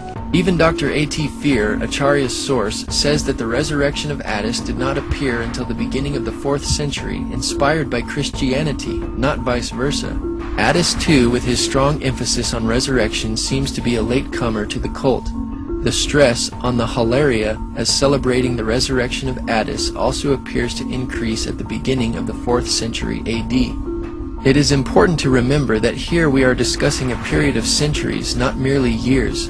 They do seem to have been provoked by a need to respond to the challenge of Christianity.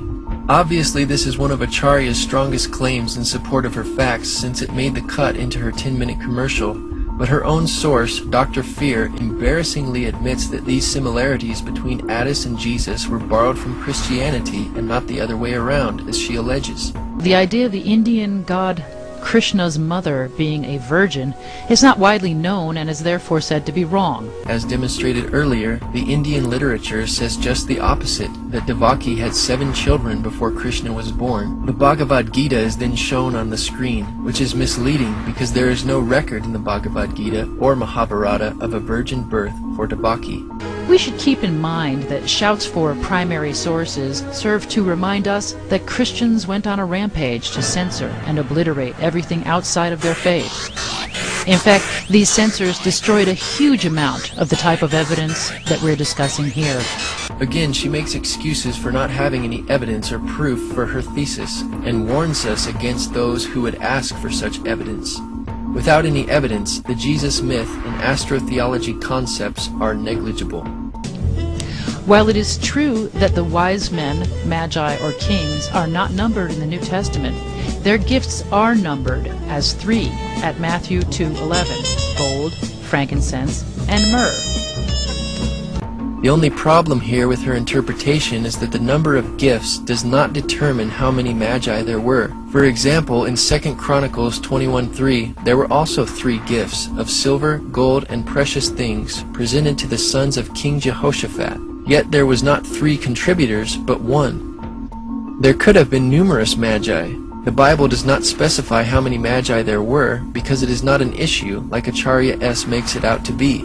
Since the December 25th birth date and 3 kings are so crucial to her thesis, she is going to try anything she can to make it fit. There is also no early Christian reference to the 3 stars in Orion's belt being known as the Magi, as she also alleges.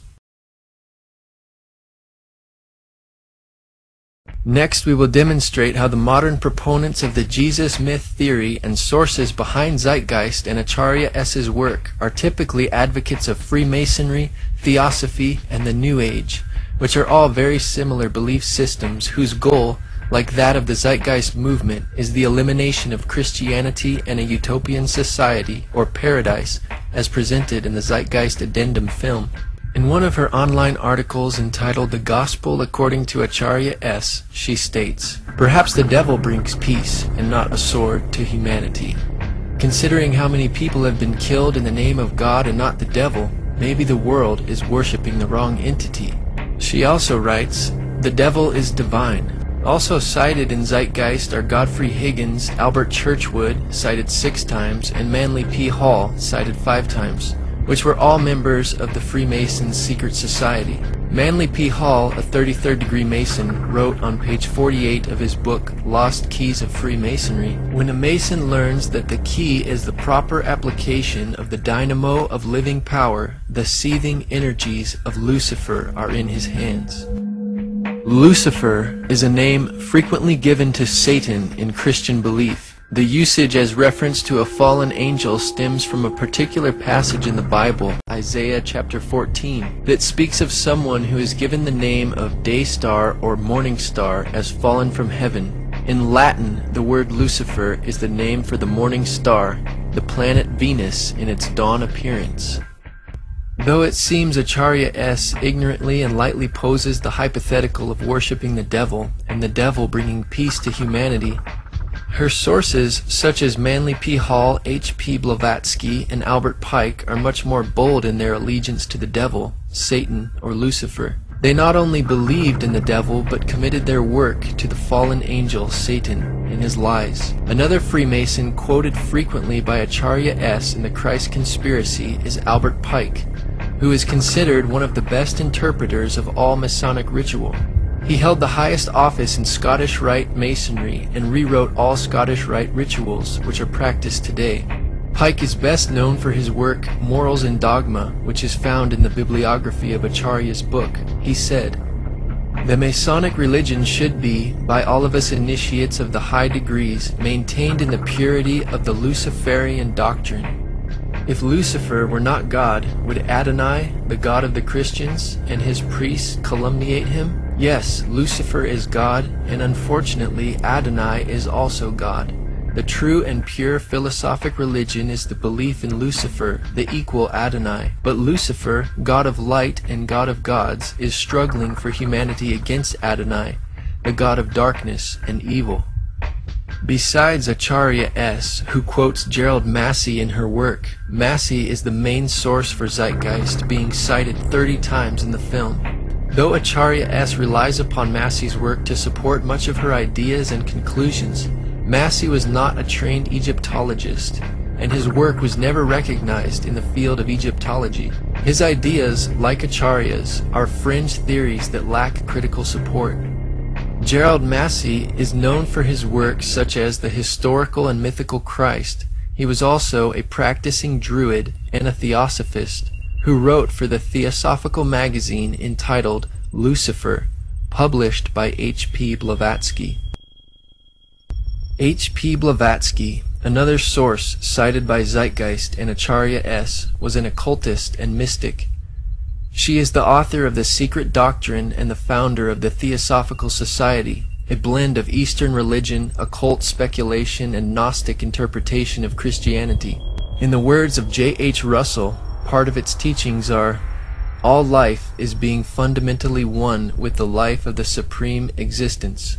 The Pasadena, California office of the Theosophy Society explains, "A primary idea is the essential oneness of all beings. Life is everywhere throughout the cosmos because all originates from the same unknowable divine source." These ideas are repeated in the Zeitgeist movement. The Zeitgeist movement, in fact, is the activist arm of the Venus Project. The solution to the faltering global economy offered by Zeitgeist Addendum is the Venus Project. Venus, also known as the morning star, is also synonymous with Lucifer. In The Secret Doctrine, Blavatsky wrote, "Lucifer is divine and terrestrial light, the Holy Ghost and Satan at one and the same time." She also wrote, "And now it stands proven that Satan, or the red fiery dragon, the Lord of Phosphorus, and Lucifer, or light-bearer, is in us. It is our mind, our Redeemer, our intelligent liberator and savior from pure animalism." Just as Zeitgeist and Acharya S. cite much of their material from H. P. Blavatsky, the Nazi movement was also founded on theosophy and Blavatsky's writing. Blavatsky's book, The Secret Doctrine, which is cited by Acharya S. in the film Zeitgeist, was known to be an inspiration to Adolf Hitler, specifically towards his ideas about superior and inferior races. In Section 3 of Blavatsky's book, The Key of Theosophy, she wrote of the three objects of theosophy. 1. To form the nucleus of a universal brotherhood of humanity without distinction of race, color, or creed. 2. To promote the study of Aryan and other scriptures of the world's religion and sciences. She also writes, the Theosophical Society is not then a political organization? Certainly not. It is international in the highest sense in that its members comprise men and women of all races, creeds, and forms of thought, who work together for one object, the improvement of humanity, but as a society it takes absolutely no part in any national or party politics. Notice the similarity in the objects of the Zeitgeist movement, stated by Peter Joseph. The Zeitgeist movement is not a political movement. It does not recognize divisionary notions such as nations, governments, races, religions, creeds, or class. Rather, we see the world as one organism, with the human species as a singular family. What the Venus Project represents and what the Zeitgeist movement hence condones could be summarized as the application of the scientific method for social concern. Today, the modern New Age revival can be traced back to H.P. Blavatsky and the founding of the Theosophical Society. Blavatsky's prize pupil, Alice Bailey, developed Blavatsky's teachings into an organized system and coined the term New Age. Bailey taught that humanity must achieve enlightenment by realizing its divinity. Bailey's teachings are kept alive today by the Lucis Trust. The organization was originally called the Lucifer Publishing Company, according to a statement on their website, because Bailey considered Lucifer, the fallen angel, a positive principle, as did H.P. Blavatsky, whom they cite as a great teacher. Though Acharya S. is not a practicing Theosophist, Freemason, or Druid like her sources, she does demonstrate loyalty to the New Age movement, which is no different. On page 416 of the Christ Conspiracy, she says, despite the vilification of the so-called New Age movement, the fact is that we are entering into a new age. The age referred to in the gospel tale is that of Pisces, and through contrivance and duplicity, coercion and slaughter, the fish god Jesus, the Piscean solar avatar, has indeed been with us. But now it is the close of the age, and his time is over. As Hancock says, we live today in the astrological no man's land at the end of the age of Pisces, on the threshold of the new age. The Zeitgeist movie opens with a quote from Jordan Maxwell's Inner World of the Occult. The more you begin to investigate what we think we understand, where we came from, what we think we're doing, the more you begin to see we've been lied to. Maxwell was also heavily influenced by H.P. Blavatsky and Theosophy. Helena Petrovna Blavatsky? Right. Yes, I have all of her works. I think her best work was Isis Unveiled, Part 2, which is theology. Right. Science. And that was an exceptional work. I think that Helena Petrovna Blavatsky, the Russian mystic, was a very wise and perceptive lady. Manly Palmer Hall, one of my very good friends. Manly Palmer Hall, one of my very good friends. This main authority behind Zeitgeist and proponent of the New Age, Jordan Maxwell, believes he was put here by aliens to start his own religion. He is also one of Acharya's sources for the Christ Conspiracy. 2 white glowing objects came in very slow. They were not flying as such. They appeared to be just electronically or magnetically floating. And as they floated overhead, 5 more came in behind them, and at that point I totally went ballistic. I decided to rent a convertible and drive back up to Area 51 by myself, and no one knew this, and go back out to where we had had this experience by myself, which I did. About a month later, now we're at the beginning of summer, I get a phone call from Paul, my publisher, who lives in Escondido, right down by San Diego. And he's telling me about this young lady who was a past life regressionist. And he said, you got to go see this girl, she's sensational. And she says, well, and I'm just telling you what she said. She said, they are Pleiadians, and they have brought you here to do something. And you are ultimately going to be a emissary, was the word, an emissary for them. They're going to channel through you. They're going to use you, and they will speak through you. In the end, the most relevant change must occur first inside of you. The real revolution is the revolution of consciousness, and each one of us first needs to eliminate the divisionary, materialistic noise we have been conditioned to think is true, while discovering, amplifying, and aligning with the signal coming from our true empirical oneness. It is up to you. That depends on you and not somebody else. You yourself are the teacher and the pupil, you are the master, you are the guru, you are the leader. You are everything. Freemasonry, Theosophy, the New Age, and Zeitgeist movements all represent a relentless quest towards self-deification and the integration of all knowledge and spirituality in order to create a utopian society where all is one and one is all.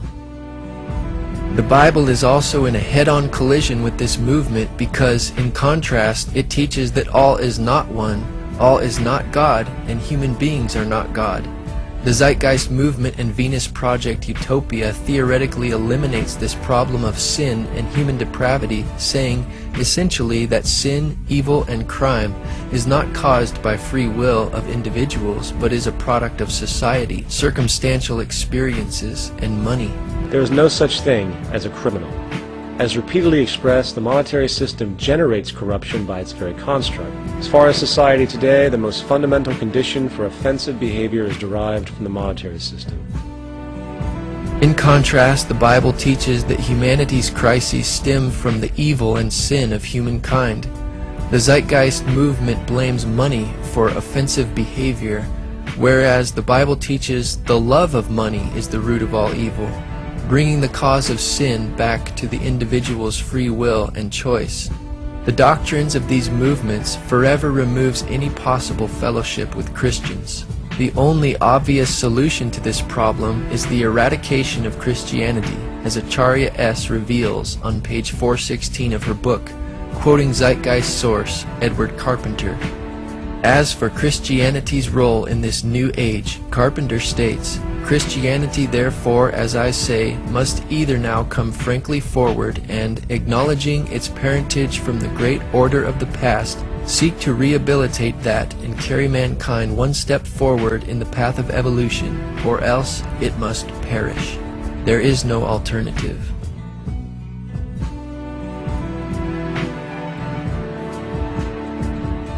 The Apostle Paul cites the resurrection of Jesus from the dead and its subsequent effect upon all mankind as the proof that God exists, that Jesus is His Son, and that the redemption of all those who obey God and His Word is assured by His personal triumph over the grave. Obviously, the Zeitgeist movement will label the resurrection another myth, as they do with Jesus' historical existence. A cardinal doctrine of the Christian faith is the death and resurrection of Christ. This notion is so important that the Bible itself states, "And if Christ be not risen, then is our preaching vain, and your faith is also vain."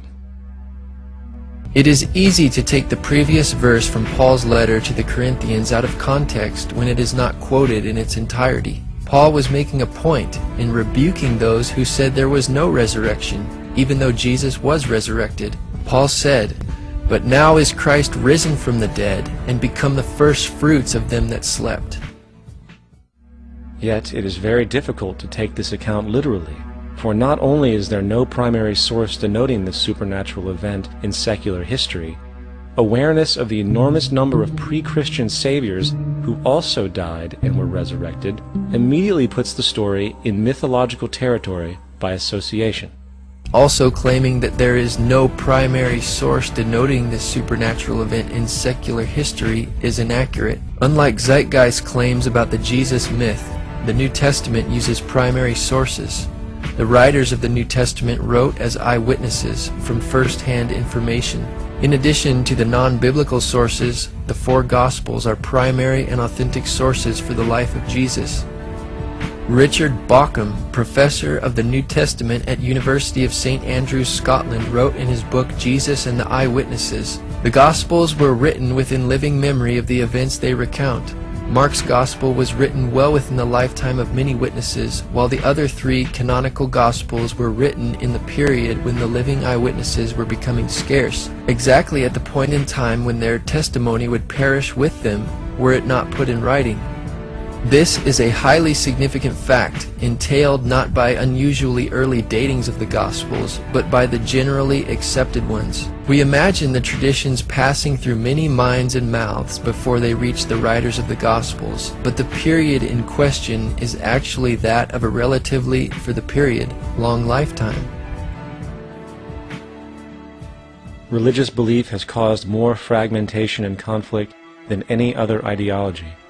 Christianity alone has 34,000 different subgroups. The Bible teaches Christians to be unified in love, regardless of how many professing Christians today behave contrary. Concerning church subgroups, the Apostle Paul spoke against the Corinthian church creating divisions and strife, saying it was carnal to do such in 1 Corinthians 3:3-11. Christianity, along with all other theistic belief systems, is the fraud of the age. On the contrary, Part 1 of the movie Zeitgeist is in every respect a fraud. This film professes to present the authoritative truth on what Christianity and pagan religions teach, yet genuine academic research and scholarship blatantly refutes the vast majority of these claims and strongly supports historic Christianity. In terms of Peter Joseph's ludicrous astrological and historical assertions, there is truly nothing new under the sun. The point raised by Zeitgeist about the Book of Revelation and the end times is important for the reason that this constant talk by Christian evangelicals may actually bring about Armageddon by setting up Christians to do battle. And I firmly believe we must not let that happen.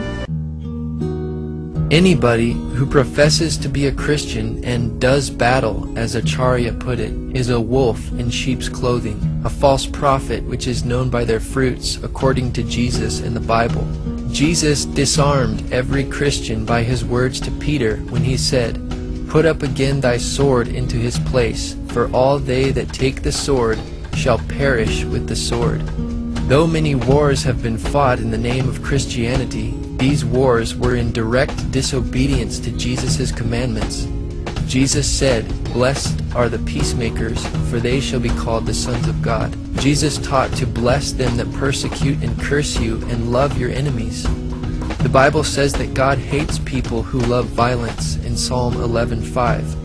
John the Baptist said to do violence to no man in Luke chapter 3 verse 14. Thus the Bible leaves no exceptions for a Christian to do battle if they are to obey its teachings. Commonly, people misunderstand the difference between the Old Covenant and New Covenant. The New Covenant is God's revelation to all mankind through Jesus Christ, His Son. The Old Covenant had symbols and shadows for the Jewish people of the New Covenant. Circumcision was a symbol of spiritual circumcision of the heart. Solomon's temple was a symbol of the spiritual temple of the church. The Old Covenant had its laws written upon tablets of stone, while the New has Jesus' commandments written upon His people's hearts. And the physical battles in the Old Testament were a symbol of the spiritual warfare against sinful flesh, which does not involve physical weapons of warfare. Contrary to Acharya's interpretation, the book of Revelation is clear in that the beast or evil world empire is given power over all nations to make war with Christians and overcome them. Jesus authoritatively told Pilate, "If my kingdom were of this world, my servants would fight," implying that his kingdom is not of this world, and this is why the true servants of Jesus do not fight. Jesus also said, "From the days of John the Baptist until now, the kingdom of heaven suffers violence, and the violent take it by force." The only way to recognize a true Christian according to the Bible is by their love, because God is love. Regardless of whether or not somebody calls themselves a Christian, Jesus said, "The word that I have spoken, the same shall judge him in the last day."